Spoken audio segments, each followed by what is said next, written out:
So these three weapons as well as loadouts are my top 3 loadouts that I'm using this season and previous season as well.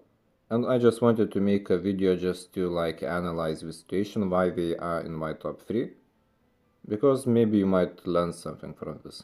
So VMP is just the best aggressive SMG in game right now. It has very good recoil control, nice 4-tap potential, big mag, and the fast fire rate, and pretty much it is just removing all the other aggressive SMGs like the Fennec, Switchblade X9, CX9, whatever from the meta, and the only thing that USS9 has over it would be the range, well, and damage.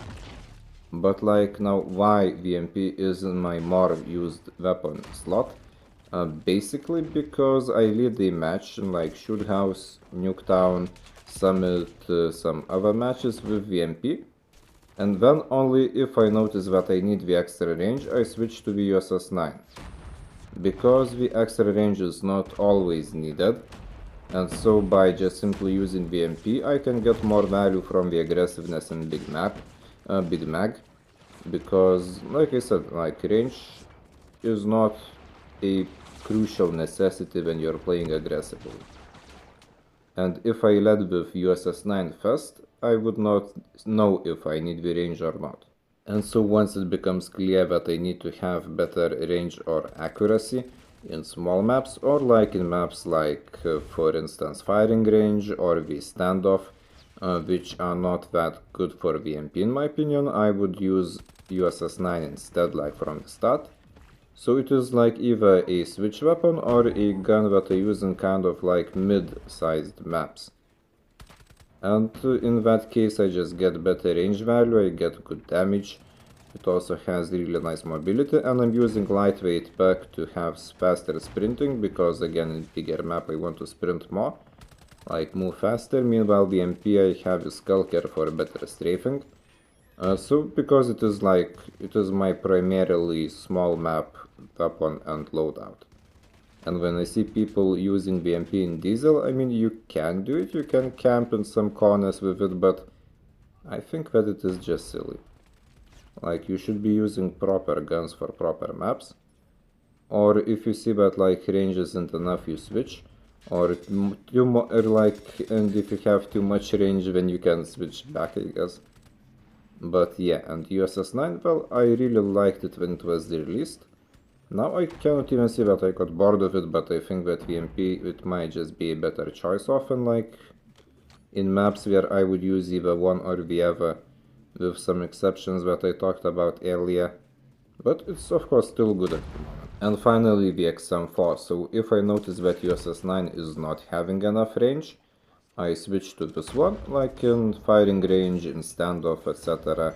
And I also lead with it in like bigger maps, like Diesel, like the Crash, unless I really want to use the Odin, which is my other priority for like big maps.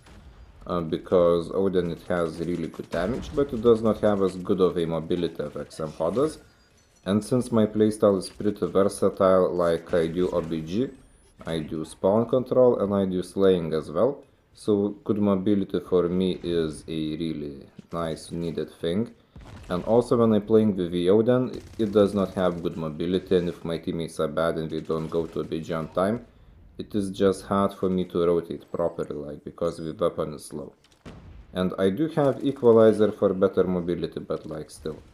The go-to choice would be the XM4 for me, and like overall you can check the meta recommendation videos, it is actually good. Like all the big YouTubers mention it, of course in different places, but like I would not even put it as the #1 best gun, of course not. But for big maps I think it is better, certainly better compared to the MP. And in matches sometimes, or not even sometimes, but I have matches where I play with USS9 and I notice that the range is just not sufficient, I switch to XM4 and I start doing better. Or I play with Odin and I notice that it is too slow, I switch to XM4 and start doing better. And in case I am using XM4 but I keep on getting destroyed from afar, and I notice that I don't need as much of a range when I have the Odin, like I mentioned, Also the PDW FG loadout against Costrix or GKS Manowar Termite Manowar loadout against Costrix.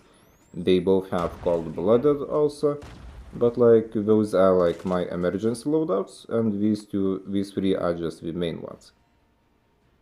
So that is 5 loadouts plus the Odin, it would be 6 loadouts, and I think that they are just my main loadouts, like these three and the Odin and the 2 emergency ones.